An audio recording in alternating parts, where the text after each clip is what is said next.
Hello everybody, I hope you're having a wonderful day, and today I have sprawled out the majority of my collection. No, I do not have a huge collection, but because I am a very picky individual, if you have been a long-time viewer of my channel, you have seen so many different models come through my hands on my platform, and I get really nitpicky. I talk about the good, the bad, what it could be, what it could have been, where it can go in the future when it comes to designs and preferences of higher end materials, or maybe taking a really expensive model and converting it to a more affordable, tangible model for the masses, all that kind of good stuff.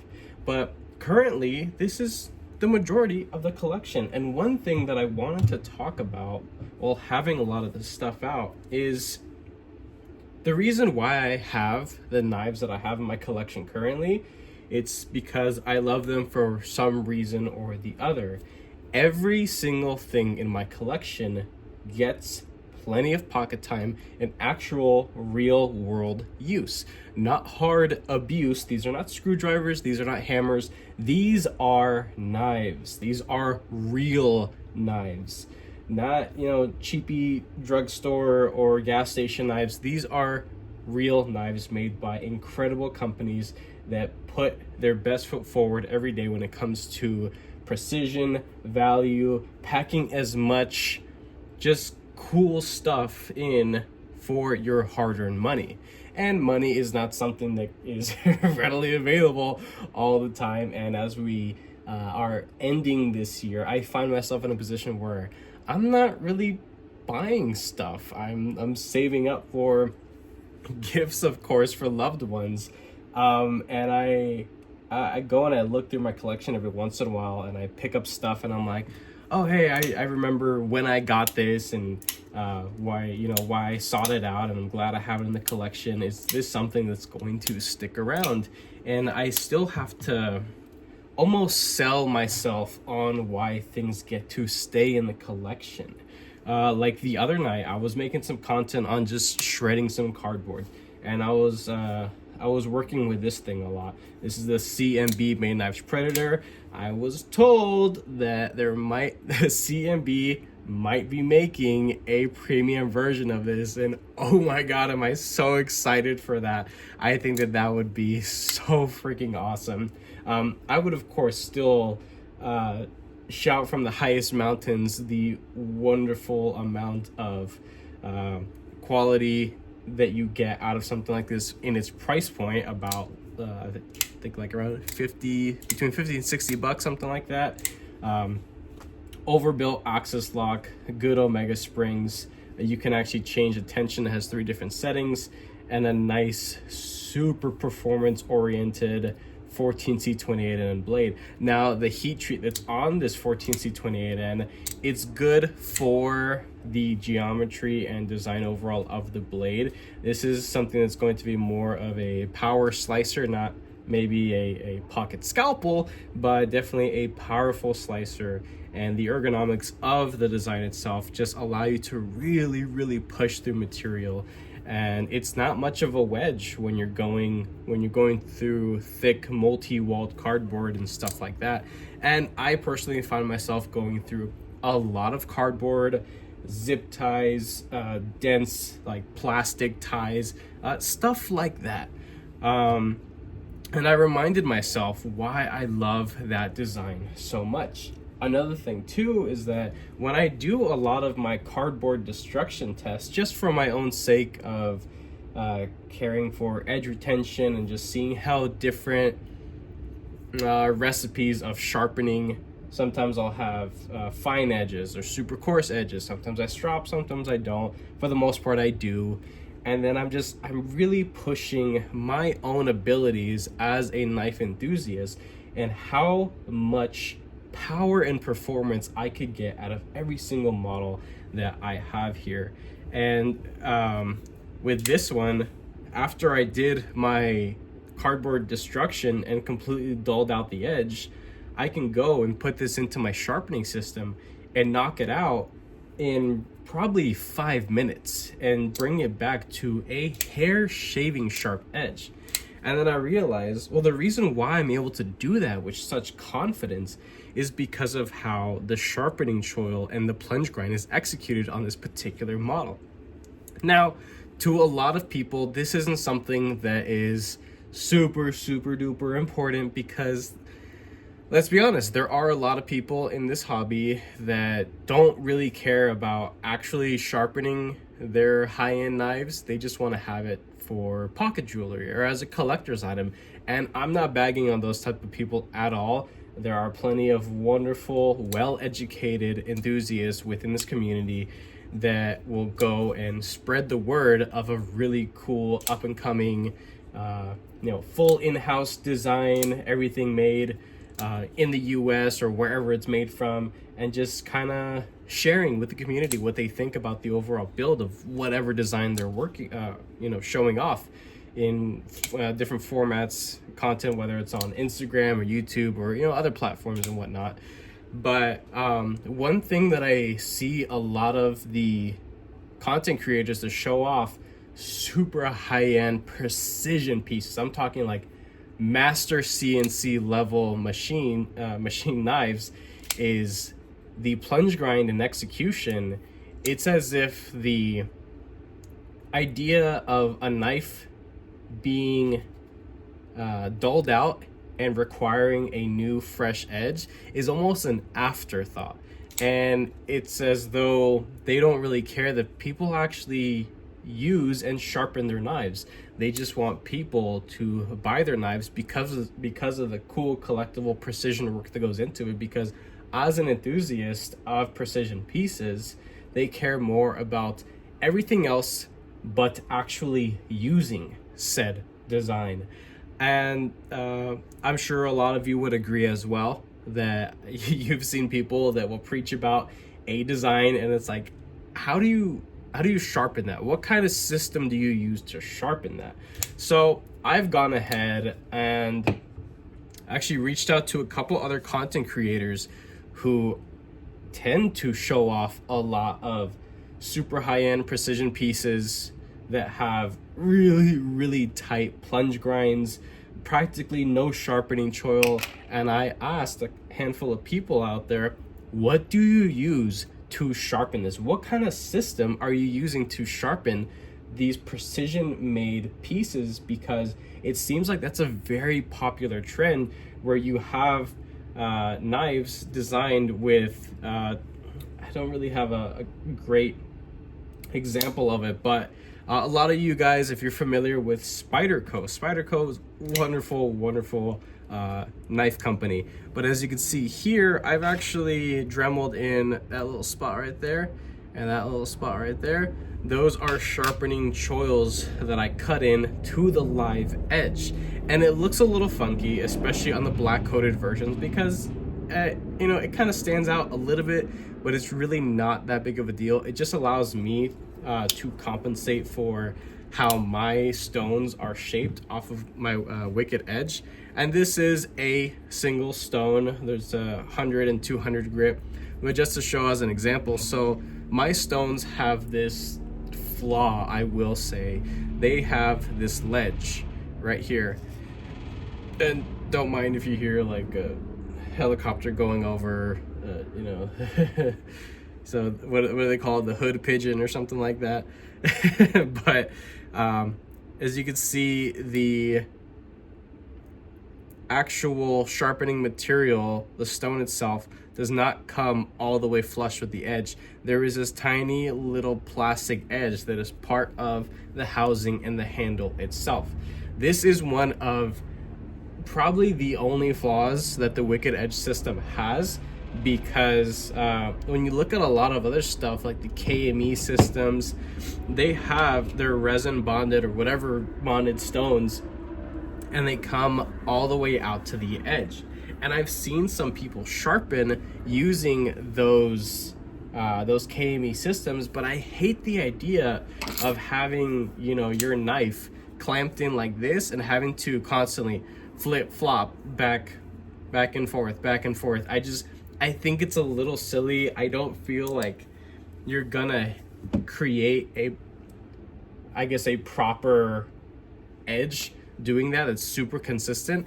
And if anything, it takes somebody on a KME or that style of sharpening system much longer than on something like the Wicked Edge. But the Wicked Edge is the only knife system that I've ever used. So is my brain just set up in a way to only understand how the Wicked Edge works? Possibly, because I've been working on that same sharpening system for almost 7 years now. And I've never worked on any other sharpening system before, but I have seen a lot of people who are successful in getting right up super tight to the ricasso portion and are able to maintain a polish or the same scratch pattern all the way through, even in that really, really tight spot. And they don't ever have to worry about doing that little sharpening notch, little mod right there. Now, I don't mind it.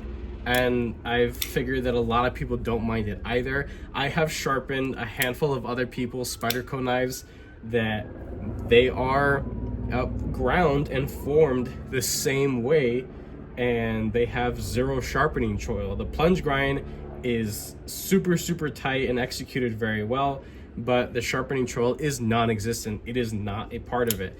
And to say that sounds a little redundant, because when you think about Spyderco knives, they are performance first, aesthetics last, absolute last.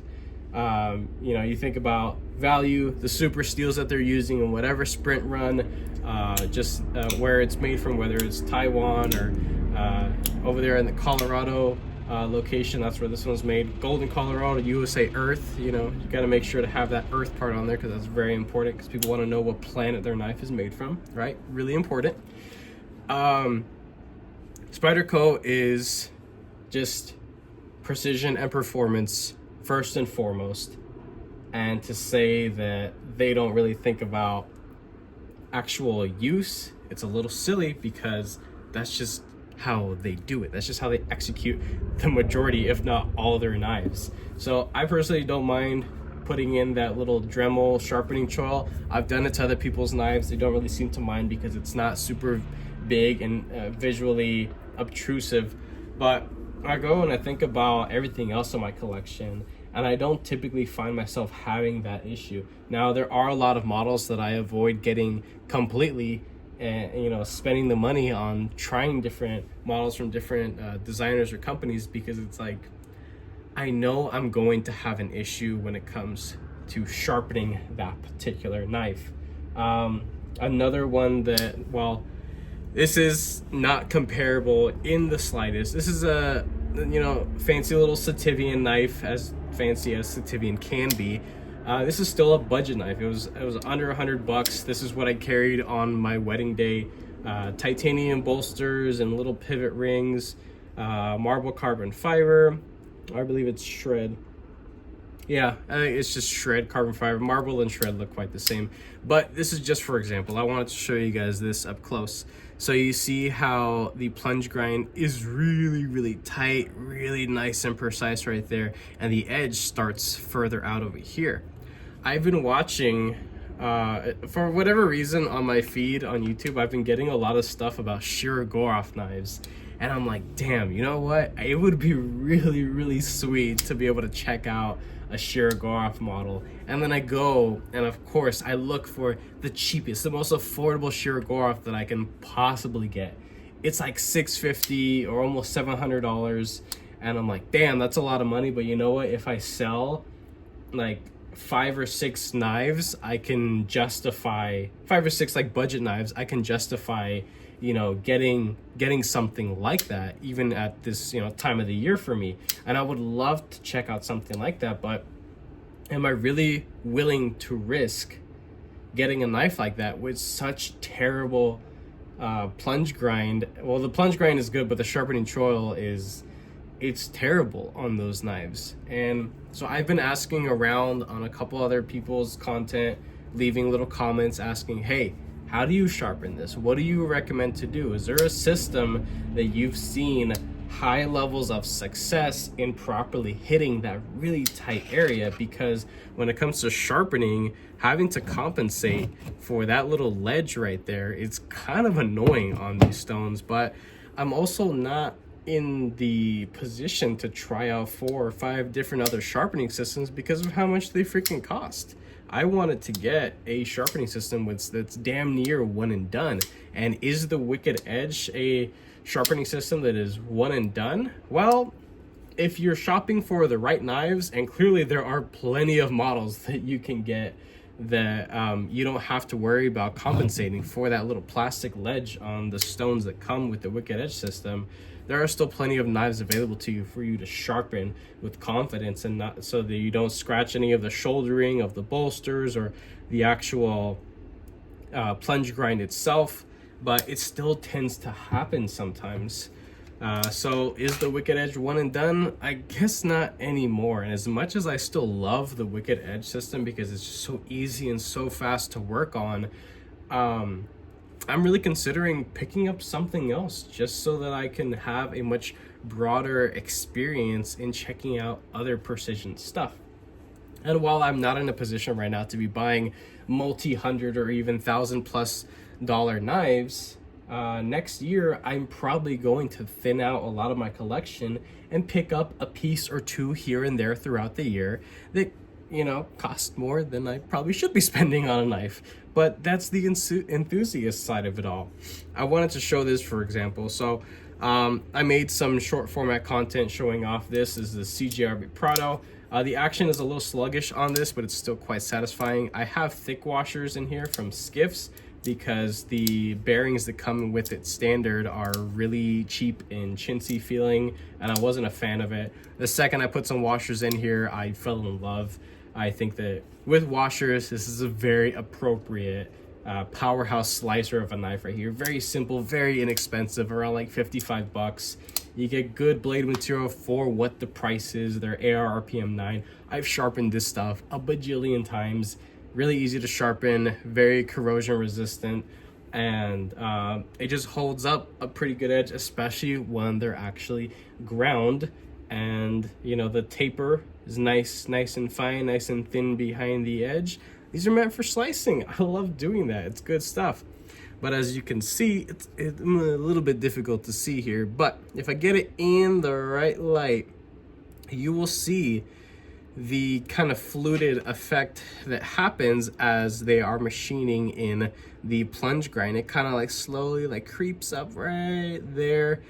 And while I went ahead and put, I believe, a 16 or 17 degree edge, very thin edge there, very precise edge, I still hit the shouldering further back over here.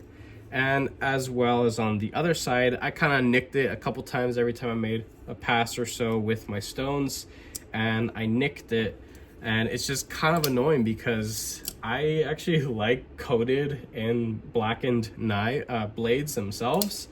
But I'm scared to get black knives or blacker coated knives because I'm probably going to scrape off the coating or the shouldering of where the whole plunge grind and sharpening choil and stuff is because of how the knife is actually ground. So on this thing, what I'm planning to do is I am planning to do some minor blade modification to this. I made some short format content just asking the community, hey, should I spade point to this blade because I want a lower tip? Should I spade point it or just bring that tip down a little further just to not have it such a high tip?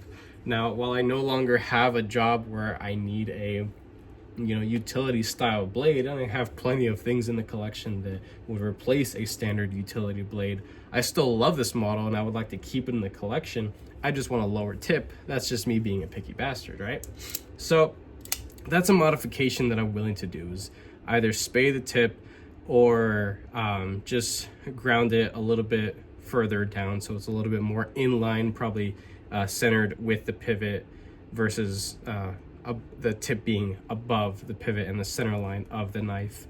But while I have this out and I'm taking a Dremel to it and doing work to it, I'm probably going to open up this here just so I can go, and when I use this knife and dull it out, I can throw it into my sharpening system, just do my thing real quick with the Wicked Edge and then just get back to work. And that's what this knife is.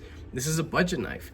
Now I will say that there is a primo version of this in like sand polish S90V and titanium contoured, micro milled scales. It's like a $200 something knife. I believe that for just the materials alone, it's worth it. For CGRB or Artisan Cutlery's execution, I think it's a banger of a deal. But if they're executing that blade the same way that they're doing this one, I'm not trying to do a bunch of crazy modifications to an S90V blade. I'd rather not. So then I just don't buy it.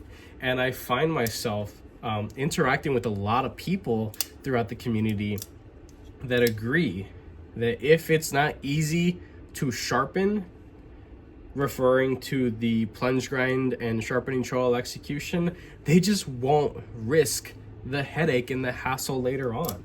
And I find myself shopping the same way. Damn near everything here has god level sharpening trowel and plunge grind execution. This is excessive. This is the Scapegoat by Chavez Knives, produced by Riot. Tried selling this thing off, didn't sell. Kind of happy that it didn't sell because I really do enjoy this knife. I have washers in here as well, so the action's a little sluggish, but it's still very smooth, very tanky feeling. But the look of this knife, it is very polarizing to a lot of people because of how the blade itself is shaped.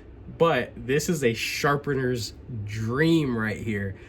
Reason being is just look at that. It's so, the edge starts so far away from anything else, is guaranteeing that you will not nick or possibly scratch any other part through your process of sharpening it. Whether you're on a KME style sharpening system where you have to flip flop, do your thing, or you're on a wicked edge where you're just, scratching it from the sides.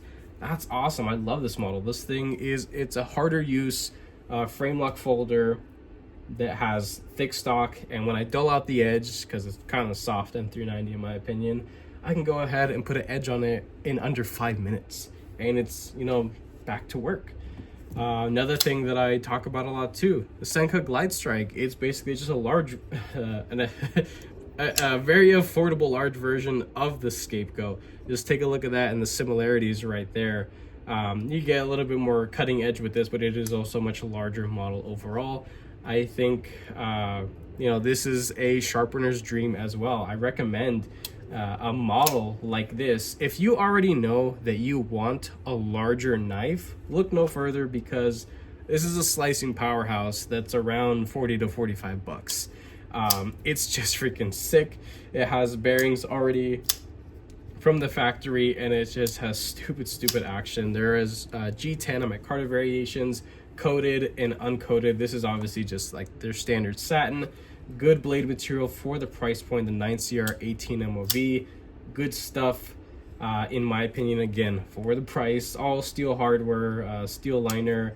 Everything is very comfortable, well rounded off. And the execution of said plunge grind sharpening trowel is wonderful. You can go ahead and throw this into your system and in 5 minutes have a razor sharp edge. This is a full powerhouse slicing knife right here. This thing is awesome. I love it.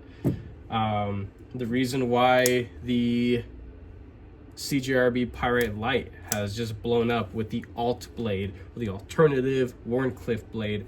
They're now making large versions of this. They're not XL, they're just large.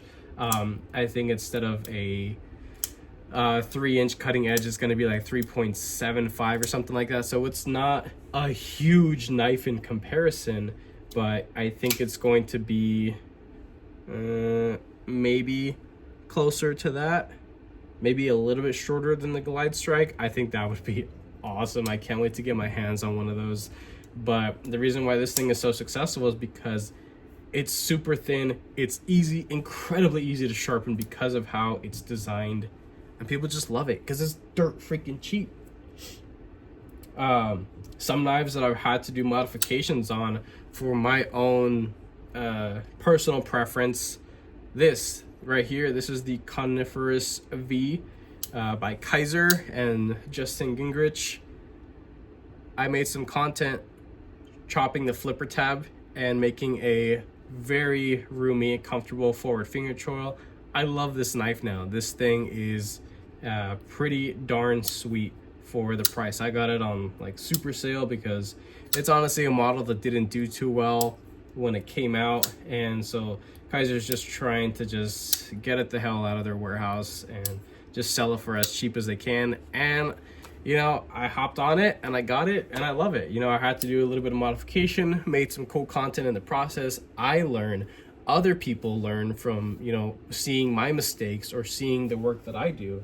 And it's cool, it's fun, I have a good time doing it. I'm not gonna cry over it because it cost me, I don't know, like around like 50 bucks, nothing crazy, right? This right here, this is a custom Monocolla knife, and I say custom as I customized it. The Monocolla Knives doesn't actually sell custom tier knives. This is a $40 to $45 14C 28N and titanium frame lock knife. It comes standard with bearings, deployment of dual studs, and a flipper tab. And I've gone ahead and chopped the flipper tab, rounded it out, put a stone wash on it. And this was the first knife I ever did a modification to. It was very scary for me because I've never worked on my blades in that sort of fashion. The only thing I've ever done was just some sharpening, reprofiling, and then I started working with like doing acid stone washes and just seeing like how deep and dark or how light and faint I can get the finish, and just working on consistency. And again, these are experiences. Whether I fail or succeed, it's still an experience that I can share with the community and people can learn from it. Whether they like it or they don't, the finished product, you know, it doesn't really matter.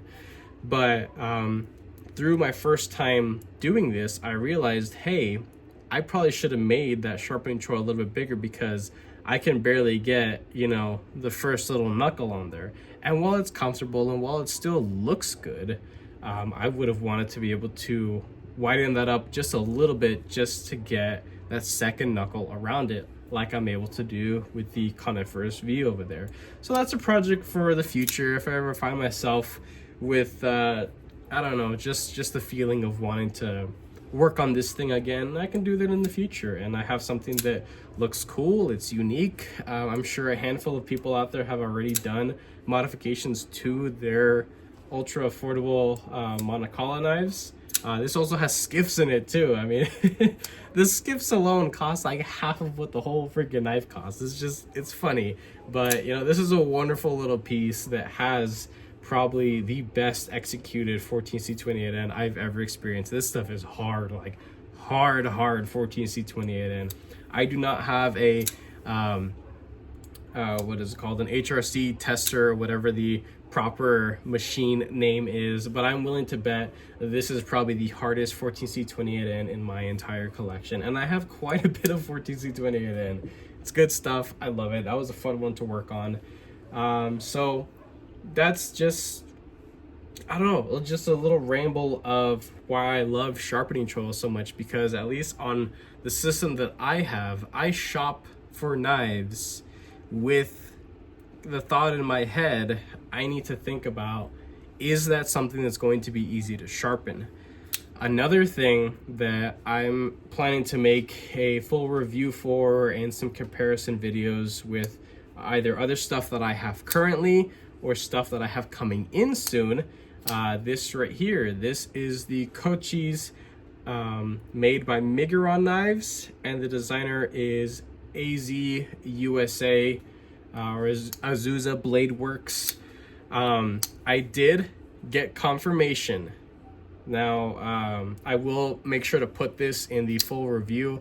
We're getting close to 30 minutes now. This is a long, rambly video. I'm sure this is just something you put on in the background anyway, or maybe watch the first minute or two if I get annoyed at my voice. But I will make sure to put in the full length final review of this, or just any content moving forward showing off this knife. This is not DLC.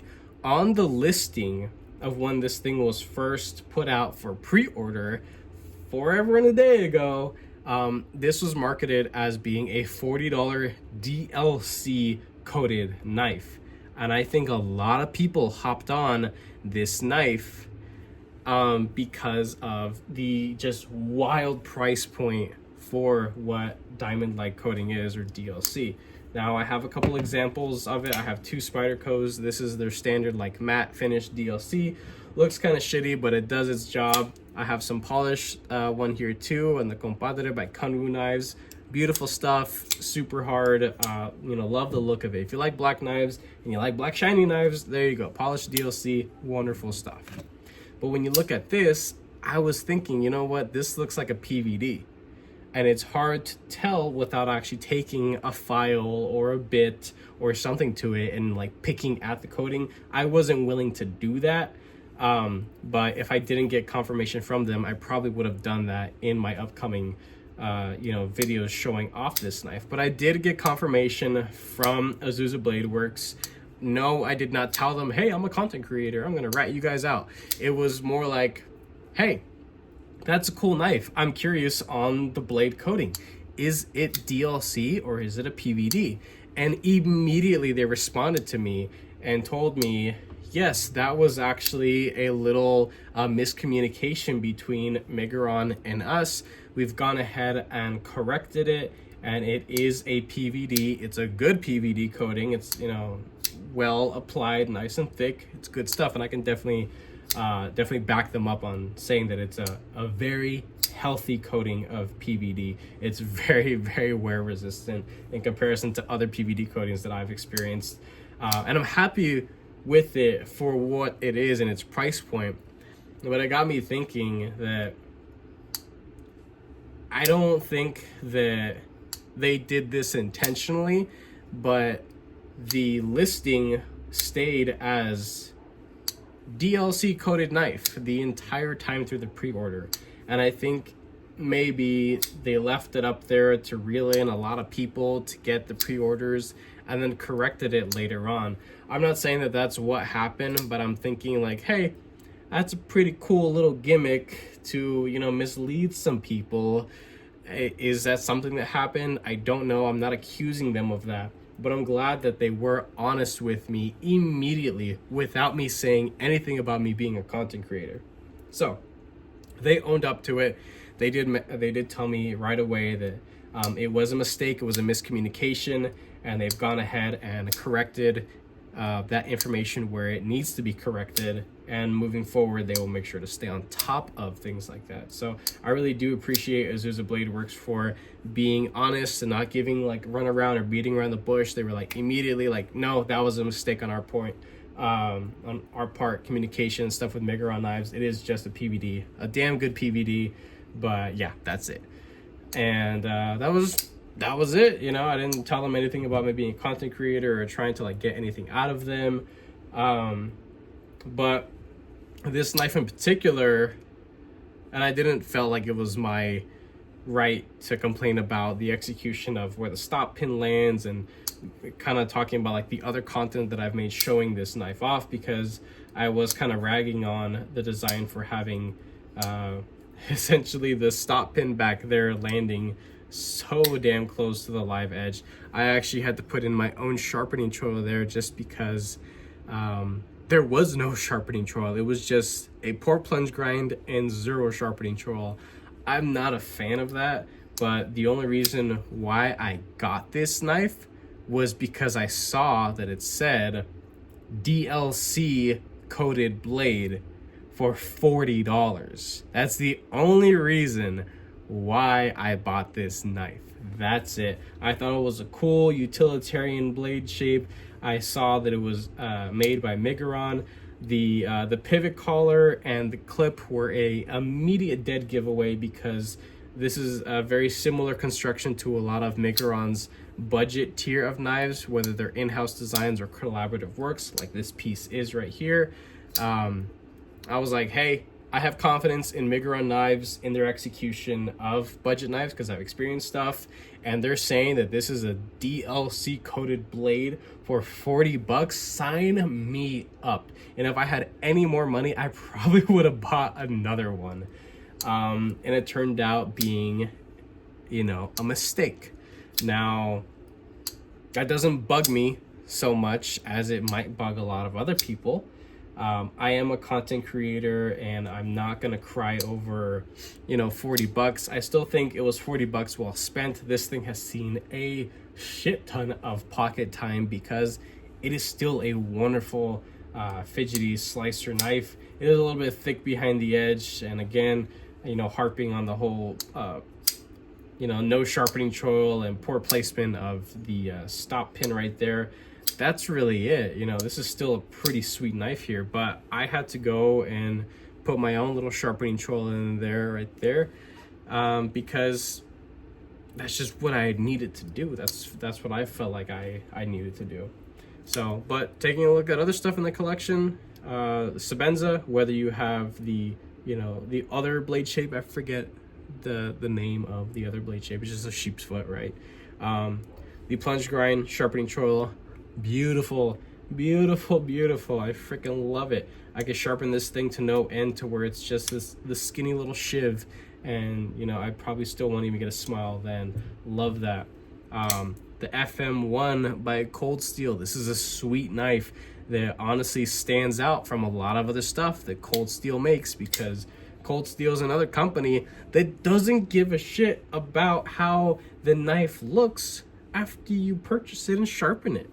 And Cold Steel uses a lot of soft, honestly poorly heat treated, softer budget steels.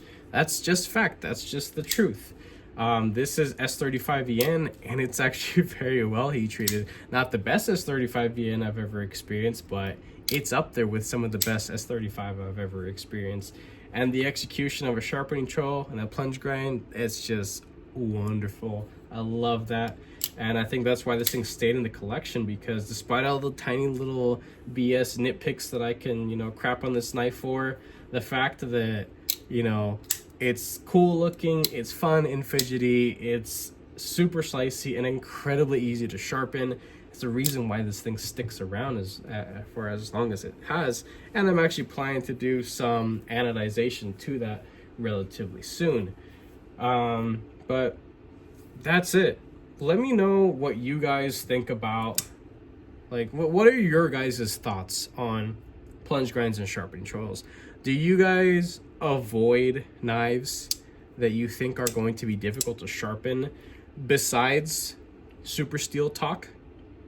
We're simply just talking about the execution of plunge grinds and sharpening choils, finger choils, all that good stuff. Do you guys avoid knives? Do you guys just buy whatever just gives you that little tickle, right? Where you're like, damn, that's a really cool looking knife. I can care less if I can sharpen it. I want that. I know there's some people that love Tanto and recurved and hawksbill and this and that or the other. I've seen some wild grinds and blade edge shapes out there, and I look at them and I'm like, damn, that looks like a nightmare to sharpen. I don't want that. And as cool as it would be to own that and handle it, I wouldn't want to actually use that knife to sharpen it and actually do basic maintenance. Yeah, just let me know what you guys think about it. Do you care? Do you not care? What are your thoughts? Are you guys people who like to sharpen your own knives? Do you like to send them out to other people? I do offer a sharpening service, but maybe I'm shooting myself in the foot by saying I don't have the confidence to sharpen super tight plunge grinds and how I do my Spyderco knives. But clearly I have a wide array of different makes and models from different companies, high end, low end, and I put pretty sick edges on these things. Regardless, let me know. Do you send them out? Do you sharpen them yourself? What system do you guys think is the best for sharpening really tight ricassos, basically? Because I'm considering getting another sharpening system just to test it out. If you guys have any techniques or methods, any little tips and tricks, let me know, because I'm just asking for a little bit of help here, so that I can become a better sharpener and offer more confident service in the future when it comes to me sharpening your guys' stuff. So if there's any like professional sharpeners out there, I'm asking for help. Give me some tips, some tricks, so that I could be able to experience more stuff in my personal collection and not be so concerned about, hey, maybe I shouldn't buy that because I don't think I'm going to be able to sharpen it too well. So that's it. That's all I'm curious about. With that being said, I hope you guys have a wonderful rest of your day. If you did enjoy this video, go ahead and leave a like down below. And with that being said, have a good rest of your day. I said that twice. Yes, I did.